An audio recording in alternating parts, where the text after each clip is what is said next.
तो दोस्तों आज मैं एक्सप्लेन करने वाला हूँ एक वेल्श हॉरर मूवी को, या फिर ये कहे कि वेल्श फोकलोर हॉरर मूवी को, जिसका नाम है द फीस्ट या फिर ग्लैड। इस मूवी के अंदर एक ऐसी चीज होती है जो कि आपके रोंगटे खड़े कर देगी। मूवी काफी बेहतरीन है, इसको काफी सारे अवार्ड्स वगैरह भी मिले थे और ये मूवी IFSC मिडनाइट्स की तरफ से है, तो आप सोच सकते हो कि मूवी कितनी बेहतरीन होगी। अब बिना किसी देरी के चलते हैं सीधा वीडियो की तरफ।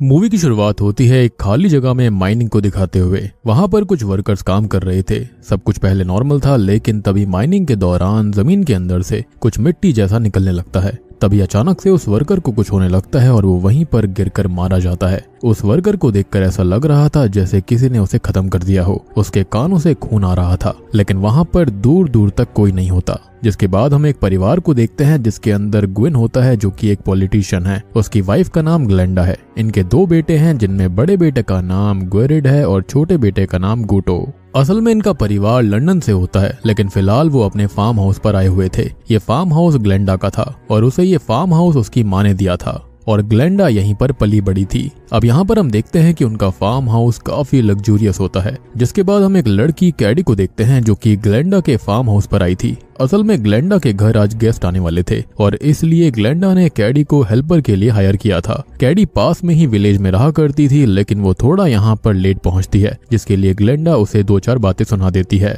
अब इसके बाद कैडी ग्लेंडा के साथ घर के अंदर जा रही होती है, लेकिन तभी गूटो कैडी को देखता ही रह जाता है और अंदर अंदर खो जाता है, जिसकी वजह से गूटो के पैर पर कुल्हाड़ी गिर पड़ती है जो कि उसने पकड़ी हुई थी। जिसके बाद हम कैडी को देखते हैं जो कि ग्लेंडा की काम में हेल्प कर रही होती है और यहाँ पर हम नोटिस कर पाते हैं कि कैडी ज्यादा किसी से बात भी नहीं कर रही होती। जब से वो यहाँ पर आई थी उसने एक भी शब्द नहीं बोला था। खैर, काम करते वक्त अब वो उनके बड़े बेटे ग्वेरिड को देखती है जो कि एथलीट बनने की तैयारी कर रहा होता है, जो कि उसका सपना था और इसी सपने के चलते उसने अपना डॉक्टर वाला काम छोड़ दिया था। जी हाँ, वो असल में एक डॉक्टर होता है। जिसके बाद हम गूटो को देखते हैं जो कि अपने रूम में था और यहाँ हमको पता चलता है कि गूटो असल में एक ड्रग एडिक्ट है और अपनी ड्रग एडिक्शन को ओवरकम करने के लिए ही वो यहाँ पर आया था। दूसरी तरफ कैडी डाइनिंग टेबल पर एक व्हाइट क्लॉथ बिछा रही होती है। तभी उसे एक गन शॉट की आवाज आती है जो कि ग्लेंडा के पति ग्विन ने चलाई थी, क्योंकि वो शिकार पर गया हुआ था। लेकिन इस आवाज को सुनकर कैडी काफी घबरा जाती है और डर जाती है और तभी अचानक से ही उसी सफेद कपड़े पर एक कीचड़ जैसा कुछ लग जाता है, जिसकी वजह से उस कपड़े पर दाग लग गया था जो कि पहले वहां पर नहीं था।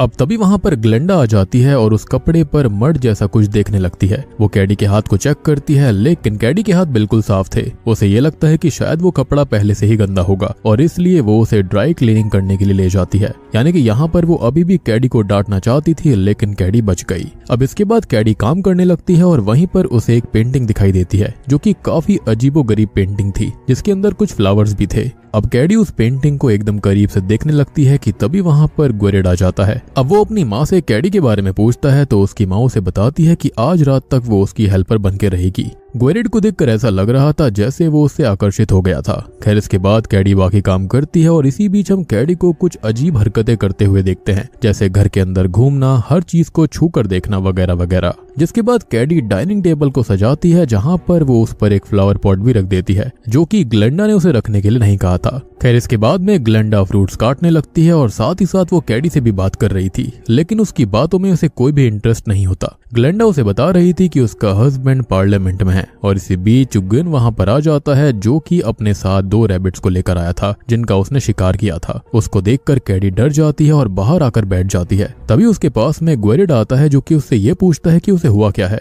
अब यहाँ पर कैडी ये कहती है कि उसके डैड ने 2 खरगोशों को मार दिया, जिस पर ग्वेरिड ये कहता है कि उसके पिता यहाँ पर आते ही इसलिए हैं ताकि वो इन मासूम जानवरों को मार पाए। इसी बीच ग्वेरिड की नजर उसकी ड्रेस पर जाती है जहाँ पर वही मिट्टी जैसी चीज लगी हुई थी, जिसके बाद कैडी अंदर चली जाती है। अब ग्लेंडा उसकी शर्ट को वहाँ पर देखकर ये कहती है कि वो उसकी कोई भी ड्रेस अभी यूज कर सकती है, जिसके बाद वो यही करती है और वो ग्लेंडा की ड्रेसेस के अंदर से एक और ड्रेस निकालती है जिसके अंदर काफी सारे फूल बने हुए थे और वो उसे करीब से देखने लगती है। उसे देखकर लग रहा था जैसे कि वो फ्लावर्स और नेचर से काफी ज्यादा ऑब्सेस्ड है। जिसके बाद वो ग्लेंडा के रूम में जाकर चेंज करने लगती है, जहां पर वो अपनी बॉडी को मिरर में देखती है और इसके बाद वो ग्लेंडा की इयररिंग्स को पहन लेती है और अपने आप को देखकर काफी खुश होती है। जिसके बाद जब वो रूम से बाहर आती है तब उसे ग्विन मिलता है जो कि उसे डराने के लिए माफी मांगता है, लेकिन उसका इरादा कुछ और ही था और वो उससे दोस्ती करने के लिए कहता है, लेकिन कैडी बिना कुछ कहे वहां से चली जाती है। यानी कि देखने से ग्विन कैरेक्टर का थोड़ा अच्छा नहीं लग रहा था। अब अगले सीन में ग्वेन अपने बेटे गूटो से उसका लाइटर मांगता है ताकि वो कुछ भी स्मोक ना कर पाए।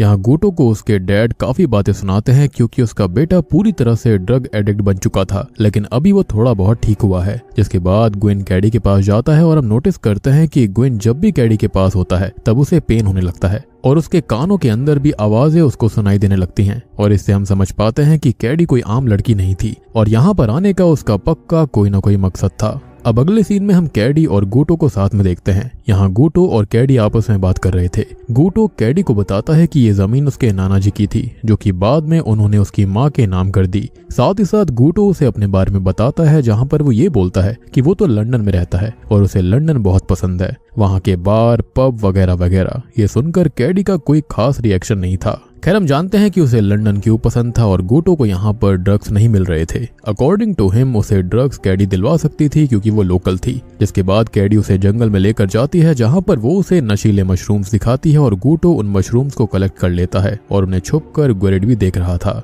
अब सीन चेंज होता है और हम कैडी को अकेले बैठा हुआ देख पाते हैं। तभी वहां पर उनका पहला गेस्ट आता है जिसका नाम यूरो होता है। यूरो काफी रिच बिजनेसमैन था। यहाँ पर यूरो अपने साथ एक एक्सपेंसिव वाइन बॉटल लेकर आया था जो कि उसके हाथ से गिरकर टूट जाती है। अब ग्वेन बाहर यूरो को लेने आता है और कैडी को वाइन साफ करने के लिए कहता है और कैडी ठीक वैसा ही करती है और वो वाइन को साफ करने लगती है, वो भी चाट कर, जो कि बहुत ही अजीब बात थी।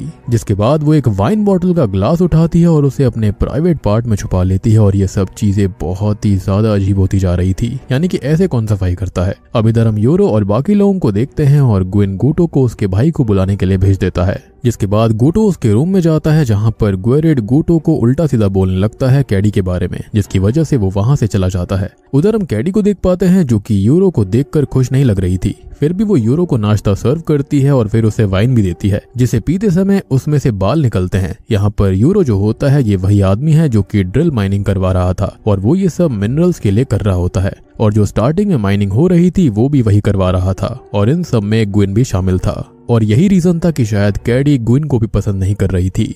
अब तभी यूरो ग्वेन को मैप दिखाता है जिसमें अलग अलग रंग के ट्रायंगल बने हुए थे, जैसे कि जहां पर रेड ट्रायंगल बने हुए हैं वहां पर अभी एक्सप्लोर करना बाकी है। येलो ट्रायंगल का मतलब है वहां पर मिनरल्स मिलने की कोई संभावना ही नहीं है। ब्लू ट्रायंगल का मतलब है जहां पर अभी काम चल रहा है, लेकिन फिलहाल वो पोस्टपोन कर दिया गया है क्योंकि वहां पर एक वर्कर बीमार है। यहाँ पर यूरो उसी वर्कर की बात कर रहा था जिसको हमने मूवी की शुरुआत में मरते हुए देखा था और यहाँ यूरो ने उनको झूठ बोला था। वो उनको नहीं बता रहा था कि वो वर्कर तो मर गया है, वरना ये लोग उसके साथ काम नहीं करेंगे।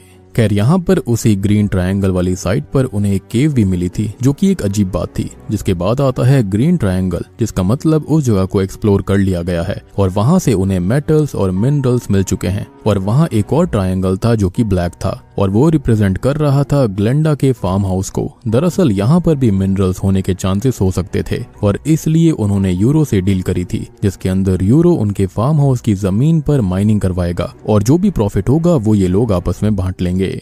अब उन लोगों की बात सुनकर कैडी बिल्कुल खुश नहीं थी। जिसके बाद वहाँ की दूसरी गेस्ट भी आ जाती है जिसका नाम मेयर होता है। मेयर ग्लेंडा की बचपन की फ्रेंड थी। यहाँ पर मेयर का हस्बैंड भी आने वाला था लेकिन वो साथ नहीं था। मेयर कहती है कि एक अननोन कार जो कि लेक में क्रैश हो गई थी, जिसे निकालने में लॉरी भी पुलिस की हेल्प कर रहा है, यानी कि उसका हस्बैंड। जिसके बाद हम कैडी को देख पाते हैं जो कि जंगल में जाकर घास में लेट जाती है, जहाँ पर पेड़ की ब्रांचेस आकर उसे लपेट लेती हैं। और ये देखकर एक चीज साबित हो गई थी कि कैडी कोई इंसान नहीं है, या फिर ये कहें कि वो आम लोगों जैसी नहीं है। जिसके बाद कैडी फिर से घर आती है जहाँ पर उन लोगों को बात करते हुए वो देखती है और यहाँ हम नोटिस करते हैं कि कैडी के हाथों से फिर से वही मड जैसी चीज निकल रही थी और इससे हमको पता चलता है कि ये चीज कैडी के अंदर से ही निकल रही है और ये तभी निकलती है जब कैडी या तो डर जाती है या फिर परेशान हो जाती है। जैसा कि हमने देखा था जब ग्वेन ने गोली चलाई थी तब कैडी डर गई थी और तभी उसके अंदर से वो मड जैसी चीज निकली जो कि डिनर टेबल के व्हाइट क्लॉथ पर लग गई थी। तभी हम गूटो को देखते हैं जिसका पैर पूरी तरह से सड़ने लगा था, शायद वो उन मशरूम्स की वजह से हुआ था। जिसके बाद सभी लोग डाइनिंग टेबल पर बैठे हुए थे जहां पर कैडी को रैबिट सर्व करने के लिए कहा जाता है। अब कैडी फ्रिज के अंदर से रैबिट का मीट निकालती है जिसको देखकर वो उसी में उल्टी कर देती है और वहीं उन लोगों को सर्व कर देती है। अब ग्वेरेड उस रैबिट को नहीं खाता क्योंकि वो एक स्पेशल डाइट पर था और इसलिए वो रॉ मीट खाने लगता है। उसको देखकर गूटो को घिन आने लगती है और वो अपने डैड से ये सब हटाने के लिए कहता है, लेकिन उसके डैड उल्टा उसे ही डांट कर भगा देते हैं और रूम में जाकर गुटो फिर से ड्रग्स को लेने लगता है। अब यहाँ पर वो लोग मेयर से बात कर रहे थे और यहाँ वो सीधा मुद्दे की बात करते हैं। वो मेयर से कहते हैं कि वो उनके फार्म हाउस की जमीन पर माइनिंग ड्रिल करवा रहे हैं, लेकिन इसके अंदर उन्हें उसका भी फार्म हाउस चाहिए होगा क्योंकि मेयर का फार्म हाउस ग्लेंडा के फार्म हाउस से जुड़ा हुआ था। वो लोग मेयर को पैसों का लालच देते हैं, लेकिन मेयर उन्हें साफ साफ इनकार कर देती है क्योंकि उसे उसकी जमीन के साथ कोई भी छेड़छाड़ नहीं करनी थी। अब इसी बीच ग्वेरिड के गले में रॉ मीट अटक जाता है जिससे वो सांस नहीं ले पाता। तभी कैडी आती है और उसके मुंह के अंदर हाथ डालकर वो मीट निकाल लेती है। इस चीज के लिए ग्लेंडा उसे थैंक्स बोलती है और गुटो के लिए खाना उसके रूम में ले जाने के लिए बोलती है। कैडी अब ऐसा ही करती है, वो वहां से जाने लगती है। तभी ग्लेंडा नोटिस करती है कि कैडी के अंदर से वही मड निकल रहा है। खैर रूम में पहुंचकर उसे गुटो मिलता है जिसका पैर पूरी तरह से सड़ गया था और इसलिए कैडी उसे चाट कर साफ करने लगती है, जो कि बहुत ही अजीब बात थी। जिसके बाद कैडी नीचे आती है जहाँ पर ग्विन कैडी को बुलाता है और उसे गाना गाने के लिए कहता है, लेकिन कैडी नहीं गाती। तब वो उसे फोर्स करने लगता है जिस पर कैडी फिर से उसे पेन देने लगती है जो कि उसने उसे पहले भी दिया था।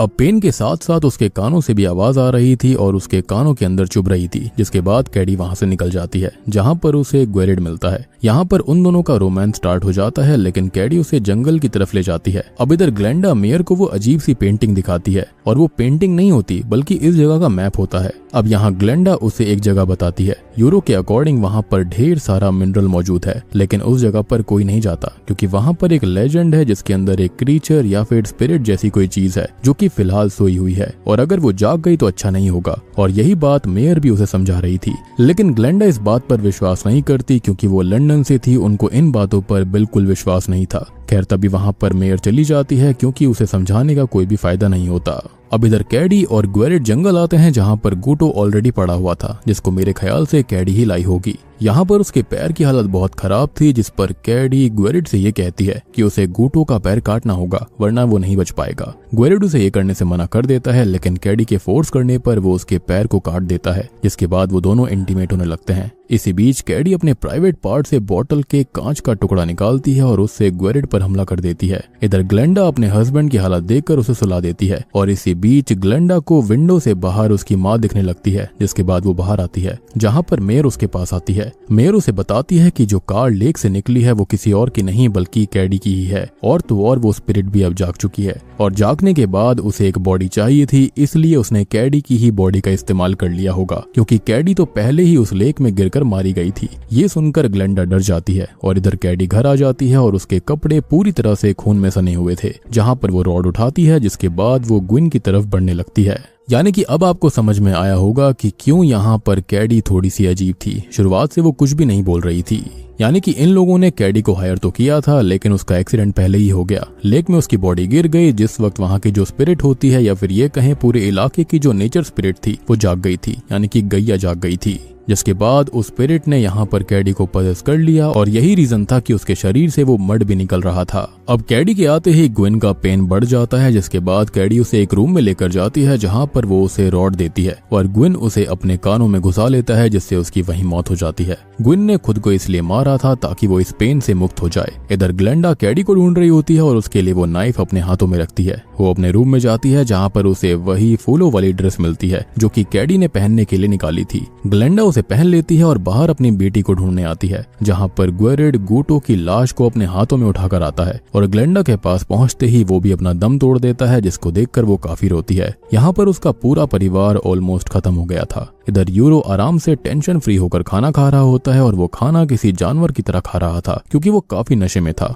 ग्लेंडा उसे गुटो के पैर का मीट देती है और यूरो भी वो खा जाता है और सो जाता है। जब उसकी आंख खुलती है तब वो ग्लेंडा को सामने देखता है जो कि उसके ऊपर गन ताने बैठी थी। अब यूरो ने उसका सब कुछ उससे छीन लिया था। वो पहले से ही जानता था कि माइन पर क्या हादसा हुआ था, वर्कर मारा गया था, लेकिन ये बात उसने बिल्कुल नहीं बताई। वो स्पिरिट भी जाग गई थी, ये बात भी उसने नहीं बताई थी। और अगर वो उनको पैसों का लालच ना देता तो ये सब होता ही नहीं। ना वो यहाँ पर आते, ना ग्लेंडा के बच्चे मरते और यहाँ पर ग्लेंडा उसे शूट कर देती है, जिसके बाद वो जीकर भी क्या करती और वो खुद को भी एक नाइफ से मार देती है। अब उन सब के मरने के बाद कैडी उनकी लाश को इकट्ठा करती है और उन्हें जला देती है, जिसके बाद वो माइनिंग साइट पर पहुंच जाती है और मेरे ख्याल से अब वो यहाँ पर आराम से सो जाएगी क्योंकि वो यहाँ की नेचर स्पिरिट थी। बात रही कैडी की रियल बॉडी की, वो तो वैसे भी खत्म हो चुकी है।